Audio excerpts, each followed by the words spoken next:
Hello everyone, বিএভিটি অ্যালেক্সের বিশেষ করে evening ব্যাচের হচ্ছে হলো রেজিস্ট্রেশনের পোর্টালে ইনাবেল ছিল না। তো মাত্র ইনাবেল হয়েছে। তো আমরা দেখি যে কিভাবে এটা হচ্ছে তো রেজিস্ট্রেশন করতে হয়। স্ক্রিন রেকর্ড করে আপনাদেরকে দেখাচ্ছি। অ্যাট ফার্স্ট বিএভিটি অ্যালেক্সে আমরা লগ ইন করবো।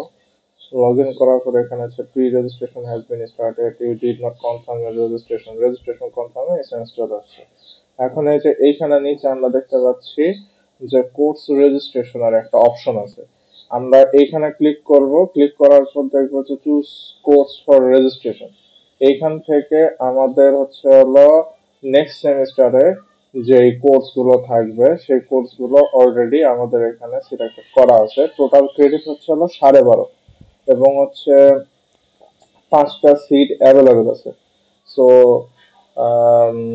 বাকি 5টা সিট, টোটাল সাবজেক্ট হচ্ছে তো 5টা। আর সিটের কথা লেখা নাই, যাই হোক। আর এইখান থেকে জাস্ট আমরা এই আসার পর চুজ কোর্স ফর রেজিস্ট্রেশন, এখানে সব সিলেক্টেড আছে। জাস্ট এখানে কনফার্ম রেজিস্ট্রেশনে ক্লিক করব। যে ক্লিক করে তারপর ওকে দেব। তারপর এখানে দেখবো অলরেডি আমাদের হচ্ছে হলো রেজিস্ট্রেশন কনফার্ম হয়ে গেছে। এখান থেকে আমরা প্রিন্ট কোর্স লিস্টটা প্রিন্ট করতে পারবো, এবং চাইলে modify or registration is needed, সেটা যদি প্রয়োজন পড়ে সেটা আমরা এখান থেকে করে নিতে পারবো। সো এই ছিল হচ্ছে রেজিস্ট্রেশনের প্রসেস। সো এই ভিডিও দেখে আপনারা সহজে রেজিস্ট্রেশন কোর্স গুলো করে ফেলতে পারবেন।